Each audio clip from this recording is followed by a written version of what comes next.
السلام علیکم، صبح بخیر۔ ABN نیوز کے ساتھ میں ہوں عمر سیالوی۔ ہیڈ لائنز آپ نے جانی ہیں۔ خبروں کی تفصیلات میں سب سے پہلے آپ کو بتاتے چلیں کہ لاہور میں وزیر اعظم شہباز شریف نے نو تعمیر شدہ قذافی اسٹیڈیم کا افتتاح کر دیا۔ افتتاحی تقریب میں شائقین کرکٹ، وفاقی وزراء، وزیر اعلیٰ پنجاب، صوبائی وزراء، سابق چیئرمین PCB اور قومی ٹیم کے کھلاڑی بھی موجود تھے۔ افتتاحی تقریب میں عارف لوہار، علی ظفر، دانیال ظفر اور آئمہ بیگ کی زبردست پرفارمنس نے سما باندھ دیا۔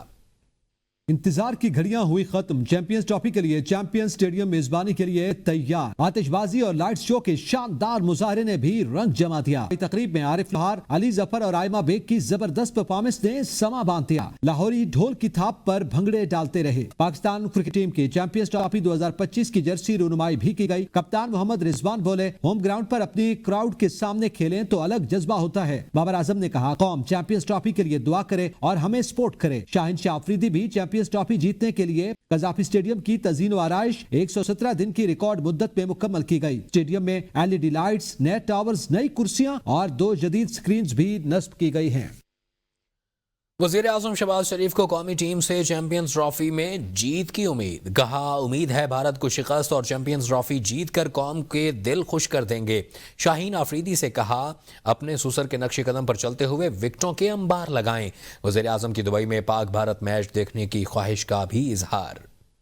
انشاءاللہ اللہ تعالیٰ آپ کی مدد کریں گے اور چیمپئنز ٹرافی جیت کر نہ صرف آپ پوری قوم کے ہیروز ہوں گے، ہم سب انشاءاللہ اس وقت کا انتظار کریں گے جب آپ ہندوستان کو آپ شکست فاش دیں گے انشاءاللہ۔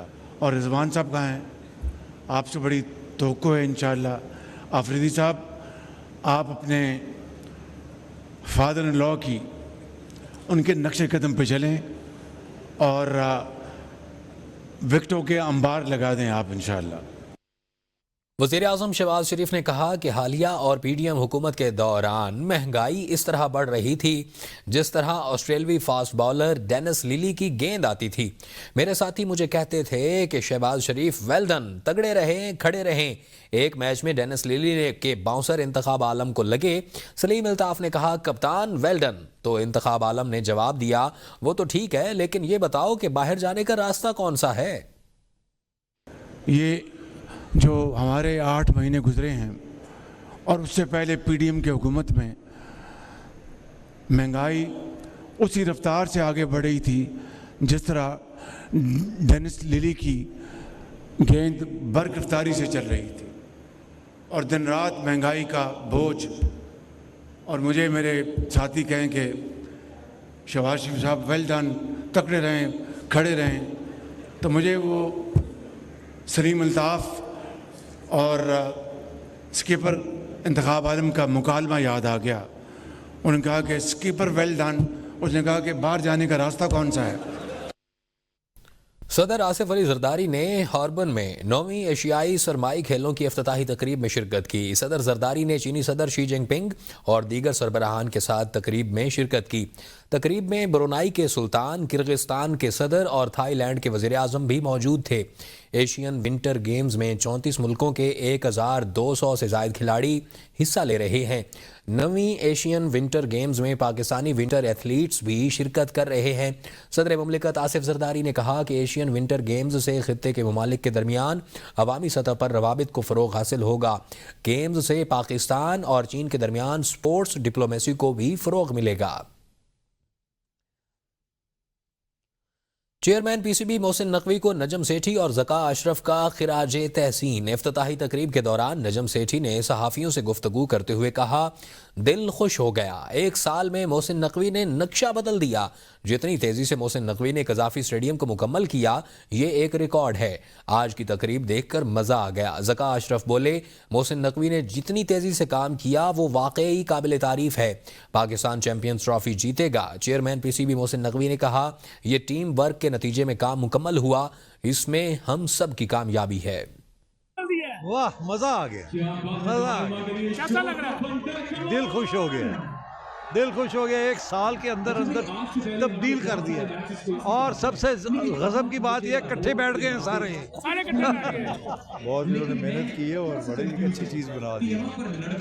یہ آئندہ کے لیے بھی ایک سب کے لیے ایک اپرچونٹی ہوگی میچ دیکھنے کے لیے. یہ جو چیمپئن ٹرافی ہو رہی ہے نا، اس میں میرے سے زیادہ ان لوگوں کا کمال ہے جنہوں نے ایکچولی اس کی بنیاد ڈالی ہوئی. اسلام آباد سمیت پنجاب بھر میں دفعہ 144 نافذ کر دی گئی. ترجمان ضلعی انتظامیہ کے مطابق اسلام آباد میں ہر قسم کے اجتماع اور سیاسی سرگرمی پر پابندی ہے. قانون کی خلاف ورزی پر سخت کارروائی کی جائے گی. شہریوں کو ہدایت کی گئی ہے کہ کسی بھی غیر قانونی سرگرمی کا حصہ نہ بنے. پنجاب میں ہفتہ 8 فروری کو ہر قسم کی سیاسی احتجاج، جلسے، جلوس، ریلیوں، دھرنوں اور ایسی تمام سرگرمیوں پر پابندی عائد کر دی گئی. دفعہ 144 کے نفاذ کا فیصلہ امن و امان کے قیام، انسانی جانوں اور املاک کے تحفظ کے لیے کیا گیا. سیکیورٹی خطرات کے پیش نظر عوامی جلوس اور دھرنا دہشت گردوں کے لیے سافٹ ٹارگٹ ہو سکتا ہے. محکمہ داخلہ پنجاب نے دفعہ 144 کے نفاذ کا نوٹیفیکیشن جاری کر دیا، جبکہ بلوچستان بھر میں بھی دفعہ 144 نافذ کر دی گئی ہے. محکمہ داخلہ بلوچستان کے اعلامیے کے مطابق اسلحہ کی نمائش، جلسے، جلوس اور دھرنوں پر پابندی ہوگی. پابندی کا اطلاق 15 روز کے لیے ہوگا.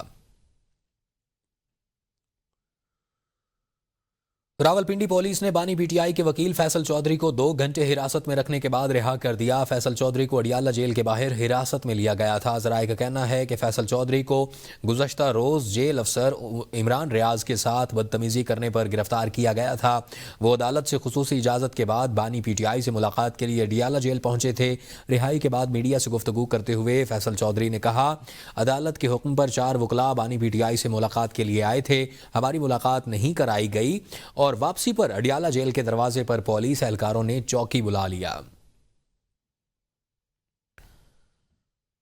حکومت نے ایک بار پھر پی ٹی آئی کو مذاکرات کی آفر دے دی. اسپیکر قومی اسمبلی سردار ریاض صادق نے پنجاب اسمبلی میں صحافیوں سے غیر رسمی گفتگو میں کہا، ہم نے کبھی بھی مذاکرات کے لیے دروازے بند نہیں کیے. ہم نے پی ٹی آئی سے مذاکرات کے لیے کمیٹی بھی تحلیل نہیں کی. تحریک انصاف کی پہلے اندر سے منظوری آ جائے تو پھر ہمارے پاس بھی آ جائیں گے. بانی پی ٹی آئی ایک سخت آدمی ہے. تحریک انصاف سے رابطے منقطع نہیں ہوئے. وہ آج بھی ہمارے ساتھ رابطے میں ہیں. میرے تو دروازے کھلے ہیں، یہ فیصلہ اپوزیشن اور گورنمنٹ نے کرنا ہی چاہتا. میرے تو دروازے بھی کھلے، میں دفتر میں بھی بیٹھا ہوتا ہوں، میری ملاقاتیں بھی ہوتی ہیں گورنمنٹ سے بھی اور اپوزیشن. تو اب آپ کیا سمجھتے ہیں کہ حالات جو صرف ہیں کہ مذاکرات ہو سکتے ہیں یا نہیں ہو سکتے ہیں مذاکرات یا نہیں؟ یہ تو وہ دونوں فیصلہ کریں. Thank you. P T I پرامن طریقے سے احتجاج نہیں کرتی. وزیر اطلاعات عطا تارڑ نے کہا کہ یہ لوگ الزام بھی لگاتے ہیں اور مطالبہ کرتے ہیں کہ جوڈیشل کمیشن بنایا جائے. مولانا زیرک سیاستدان ہیں، جو فیصلہ کریں گے پاکستان کی بہتری کے لیے کریں گے. پی ٹی آئی والے انتشار کا شکار ہیں، ملک میں افراتفری چاہتے ہیں. انہوں نے کہا کہ پارلیمان بالادست ادارہ ہے، آئین میں ترمیم کرنے کا مجاز ہے. پیکا ایکٹ میں کوئی ایک متنازع شق نہیں جس پر اعتراض ہو. ایکٹ کے حوالے سے مزید بہتری کے لیے اقدامات کر رہے ہیں.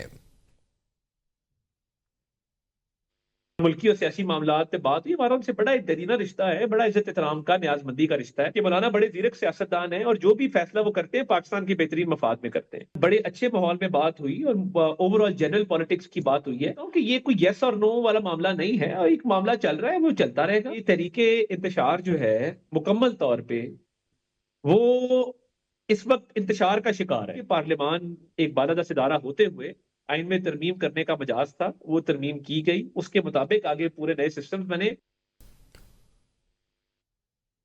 پاکستان مسلم لیگ نون کے صدر نواز شریف اور وزیر اعلیٰ پنجاب مریم نواز سے پنجاب اسمبلی کے ارکان نے ملاقات کی. ملاقات میں ملکی مجموعی صورتحال، پنجاب میں ترقیاتی عمل اور عوام کی خدمت کے منصوبوں پر غور کیا گیا.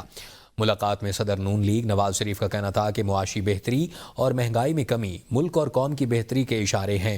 معاشی ترقی کے تسلسل سے ہی عوام کے حالات بدل سکتے ہیں. وزیر اعظم شہباز شریف بڑی محنت کر رہے ہیں. اداروں اور نظام کی اصلاح پر ٹھوس پیش رفت جاری ہے. مریم نواز نے وزیر اعلیٰ پنجاب کے طور پر میرا اور پارٹی کا سر فخر سے بلند کیا. ارکان اسمبلی نے پنجاب میں ترقیاتی کاموں اور عوامی منصوبوں پر وزیر اعلیٰ مریم نواز کو خراج تحسین پیش کیا. وزیر اعلیٰ پنجاب نے ارکان پنجاب اسمبلی سے اظہار تشکر کرتے ہوئے کہا کہ عوامی خدمت نواز شریف، شہباز شریف اور مسلم لیگ نون کی پہچان ہے.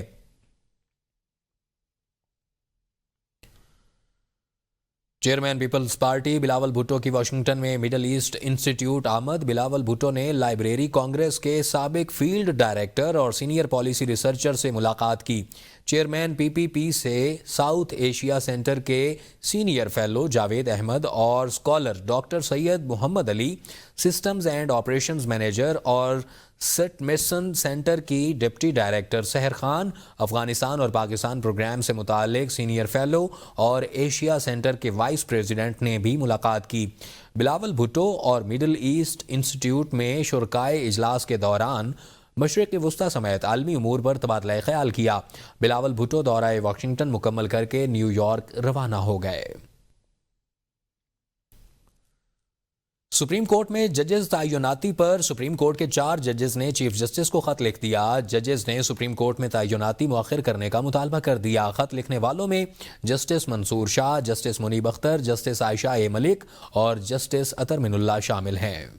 خط میں کہا گیا ہے کہ 26ویں آئینی ترامیم سپریم کورٹ میں چیلنج ہے اور آئینی بینچ میں اس کی سماعت زیر التوا ہے. سپریم کورٹ میں نئے ججز کی تعیناتی کے لیے جوڈیشل کمیشن اجلاس 10 فروری کو طلب کیا گیا ہے. اس صورتحال میں نئے ججوں کی تقرری فل کورٹ کے اجلاس سے پہلے کرنا عوامی اعتماد اور عدلیہ کی غیر جانبداری پر سوالات اٹھا سکتا ہے. خط میں کہا گیا ہے کہ نئے ججوں کی تقرری کے بعد فل کورٹ کی تشکیل کے لیے ان ججوں کو شامل کیا جاتا ہے تو عوام میں عدالت کے بارے میں منفی تاثر پیدا ہوگا.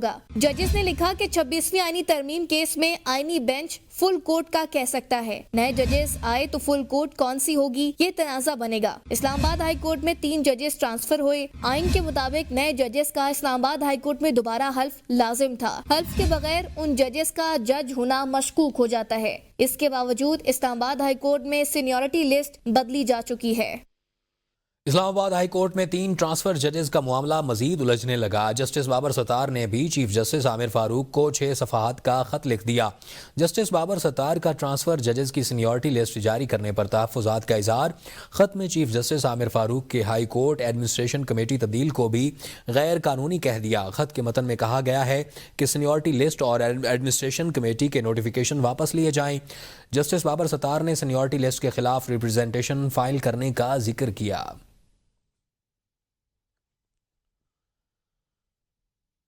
صدر پاکستان نے لاہور ہائی کورٹ کے 9 اضافی ججز کی تقرری کا نوٹیفیکیشن جاری کر دیا. حسن نواز مخدوم، ملک وقار حیدر روان، سردار اکبر علی لاہور ہائی کورٹ کے اضافی جج مقرر. سید احسن رضا کاظمی، ملک جاوید اقبال وائیں، محمد جواد ظفر کو بطور اضافی جج تعینات کر دیا گیا. خالد اسحاق، ملک محمد اویس خال، چودھری سلطان محمود کی بطور جج تقرری کا نوٹیفیکیشن جاری. ججز کی تقرری 1 سال کے لیے مؤثر ہوگی.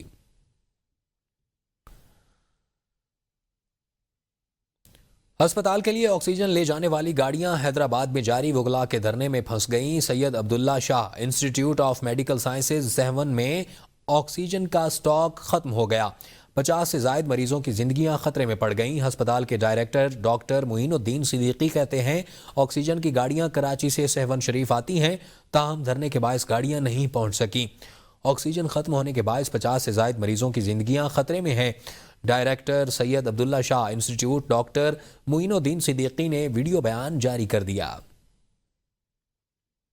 اس وقت میرے پاس آکسیجن کا صرف چند گھنٹوں کا اسٹاک رہ گیا ہے. ہمارے ہاں ہر چوتھے 5ویں دن کراچی سے لیکوڈ آکسیجن کی گاڑی آتی ہے جو ہمیں سپلائی، جو ہماری ریکوائرمنٹ پوری کرتی ہے. اس وقت وہ گاڑی دھرنے کی وجہ سے جامشورو ٹول پلازا پہ کے قریب پھنسی ہوئی ہے.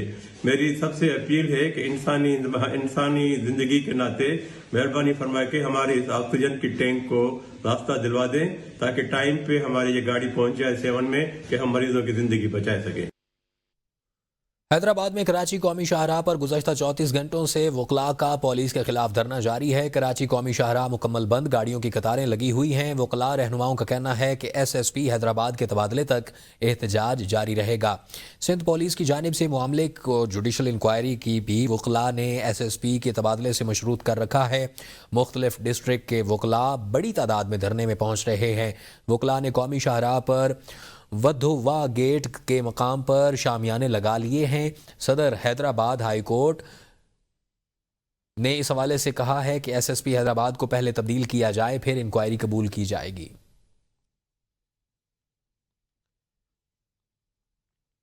ملک میں ہفتہ وار بنیادوں پر مہنگائی بڑھنے کی شرح میں معمولی کمی، ایک ہفتے میں مہنگائی کی شرح میں 0.21% کی کمی ریکارڈ کی گئی۔ سالانہ بنیادوں پر مہنگائی بڑھنے کی شرح 1.02% رہی۔ ادارہ شماریات نے ہفتہ وار مہنگائی کی رپورٹ جاری کر دی۔ ایک ہفتے میں 13 اشیاء ضروریہ کی قیمتوں میں اضافہ ہوا، 16 اشیاء ضروریہ کی قیمتوں میں کمی اور 22 کی قیمتیں مستحکم رہیں۔ اسلام آباد سے شاہد اجمل کی رپورٹ۔ ہفتہ وار بنیادوں پر مہنگائی کی شرح میں کمی کا سلسلہ جاری۔ گزشتہ ہفتے بھی شرح مزید 0.21% کم ہو گئی۔ سالانہ بنیادوں پر مہنگائی بڑھنے کی شرح 1.02%، جبکہ ایک ہفتے میں 13 اشیاء ضروریہ مہنگی، 16 اشیاء ضروریہ کی قیمتوں میں کمی اور 22 کی قیمتیں مستحکم رہی۔ ادارہ شماریات کی جانب سے جاری رپورٹ کے مطابق ایک ہفتے میں کیلے کی قیمت فی درجن 4.35 روپے، جبکہ ڈیزل کی قیمت میں فی لیٹر 6.99 روپے کا اضافہ ہوا۔ رپورٹ کے مطابق چینی کی فی کلو قیمت 2.68 روپے، لہسن 3 روپے فی کلو مہنگا ہوا، جبکہ نمک، پیٹرول، سگریٹ، کپڑا، خشک دودھ اور جلانے کی لکڑی بھی مہنگی ہونے والی اشیاء میں شامل ہے۔ ادارہ شماریات کی ہفتہ وار رپورٹ کے مطابق ایک ہفتے میں ٹماٹر کی فی کلو 7.94 روپے اور آلو فی کلو قیمت 4.39 روپے سستے ہوئے۔ رپورٹ کے مطابق پیاز کی قیمت میں 5.19 روپے کی کمی، برائلر مرغی کا گوشت 17.57 روپے فی کلو سستا ہوا۔ رپورٹ کے مطابق دال چنا کی قیمت 5.93 روپے اور دال ماش کی قیمت 3.2 روپے کم ہوئی، جبکہ چاول، سرسوں کا تیل اور آٹا بھی سستی ہونے والی اشیاء میں شامل ہے۔ ملک میں اقتصادی سطح پر بہتر پیش رفت، پرائمری سرپلس IMF کے ہدف سے زائد، تاہم مالی سال کی پہلی شش ماہی میں ٹیکس آمدنی IMF کے ہدف سے کم رہی۔ فچ نے پاکستانی معیشت بارے رپورٹ جاری کر دی، جس کے مطابق پاکستان میں شرح سود 12% تک ہونا مہنگائی کم ہونے کے لیے دلیل ہے۔ اسلام آباد سے شاہد اجمل کی رپورٹ۔ عالمی کریڈٹ ریٹنگ ایجنسی فچ کی جانب سے پاکستانی معیشت سے متعلق رپورٹ جاری۔ عالمی کریڈٹ ریٹنگ ایجنسی فچ کا پاکستان میں معاشی استحکام کے حوالے سے پیش رفت کا اعتراف۔ معاشی درجہ بندی کے عالمی ادارے فچ کے مطابق پاکستان کے زر مبادلہ کے ذخائر میں بہتری کے باوجود رواں مالی سال کے دوران پاکستان کی بیرونی فائنانسنگ کی ضروریات نمایاں رہے گی۔ گزشتہ سال IMF معاہدے کی بنیاد پر ڈیفالٹ ریٹنگ CCC+ تھی۔ CCC کی درجہ بندی ڈیفالٹ ہونے کا زیادہ خطرے کو ظاہر کرتا ہے۔ پاکستان کے جاری ڈھانچہ جاتی اصلاحات سے معاشی پیش رفت ہو رہی ہے۔ جاری اصلاحات IMF ریویو کا ایک اہم حصہ ہوگا۔ مرکزی بینک کی مالیاتی پالیسی کی وجہ سے شرح سود افراط زر میں کمی آئی۔ پاکستان میں جنوری 2025 میں مہنگائی کی کم ترین سطح 2.4% سالانہ پر پہنچی۔ پاکستان کے ترسیلات زر میں اضافہ ایگریکلچر برآمدگی کی وجہ سے کرنٹ اکاؤنٹ $1.2 ارب سے سرپلس رہا۔ جنوبی ایشیائی ملک کو مالی سال 2025 میں $22 ارب سے زائد کا بیرونی قرض ادا کرنا ہوگا، جس میں تقریباً $13 ارب کے دو طرفہ ذخائر بھی شامل ہیں۔ رپورٹ کے مطابق پاکستان کے زر مبادلہ کے ذخائر میں اضافہ، مجموعی زر مبادلہ $18.3 ارب پر پہنچ گئے۔ زر مبادلہ کے یہ ذخائر مالی ضروریات سے کم ہیں۔ مالی سال 2025 میں $22 ارب کی ادائیگیاں ہیں۔ مجموعی ادائیگیوں میں $13 ارب دو طرفہ ڈپازٹس میں جو رول اوور ہوں گے۔ عالمی ریٹنگ ایجنسی فچ نے بھی IMF کے ساتھ سٹاف لیول معاہدے کے بعد جولائی میں پاکستان کی طویل المدتی غیر ملکی کرنسی ایشورڈ ڈیفالٹ ریٹنگ اپ گریڈ کرتے ہوئے CCC سے CC+ کر دی تھی۔ پاکستان بنگلہ دیش کو 50,000 میٹرک ٹن چاول برآمد کرنے کے لیے تیار۔ TCP ذرائع کے مطابق چاول کی کھیپ رواں ماہ کے آخری ہفتے میں روانہ کی جائے گی۔ دونوں ملکوں کے درمیان چاول کی برآمد G2G کی بنیاد پر ہوگی۔ ذرائع کے مطابق بنگلہ دیش کو چاول بریک بلک کارگو کے طور پر برآمد کیا جائے گا۔ کارگو میں 50 کلو گرام کے پولی پروپیلن کے بنے ہوئے بیگ بھرے جائیں گے۔ دسمبر میں بنگلہ دیش نے پاکستان سے چاول خریدنے میں دلچسپی کا اظہار کیا تھا۔ پاکستان سے 50,000 metric ton long grain white rice برآمد کیا جائے گا۔ ذرائع TCP کا کہنا ہے کہ بنگلہ دیش نے 50,000 میٹرک ٹن نان باسمتی چاول خریدنے میں بھی دلچسپی کا اظہار کیا ہے۔ چیئرمین TCP نے معاہدے کو حتمی شکل دینے کے لیے ڈھاکہ کا دورہ کیا تھا۔ گورنر خیبر پختونخوا فیصل کریم کنڈی سے مالکن ڈویژن سے زمینداروں کاشتکاروں کے ایک بڑے وفد نے گورنر ہاؤس پشاور میں ملاقات کی ہے۔ وفد نے صوبائی حکومت کی جانب سے زرعی ٹیکس کے نفاذ پر مشتمل بل پر اپنے شدید تحفظات اور خدشات کا اظہار کیا۔ اور گورنر خیبر پختونخوا سے صوبائی حکومت کا زراعت دشمن ٹیکس بل منظور نہ کرنے کا مطالبہ کیا۔ وفد نے گورنر سے کاشتکاروں اور زمینداروں کو سول ایوارڈ دینے کا بھی مطالبہ پیش کیا۔ گورنر خیبر پختونخوا نے وفد کو صوبے کے زمینداروں کاشتکاروں کے ساتھ ہر فورم پر ساتھ کھڑا ہونے کی یقین دہانی کرائی اور گورنر ہاؤس میں بہت جلد صوبے کا سب سے بڑا کسان کنونشن منعقد کرنے کا اعلان کیا گیا۔ گورنر نے صوبائی سطح پر صوبے کے زمینداروں کاشتکاروں کو ایوارڈز دینے کا بھی اعلان کیا۔ فیصل کریم کنڈی نے کہا کہ زرعی ٹیکس کے نفاذ کا بل ایک قانونی معاملہ ہے۔ بل کو زمینداروں کاشتکاروں کے تحفظات اور خدشات کے ساتھ اسپیکر صوبائی اسمبلی کو واپس بھجواؤں گا۔ احتجاج کسی مسئلے کا حل نہیں ہے، مذاکرات سے معاملات کو نپٹایا جا سکتا ہے۔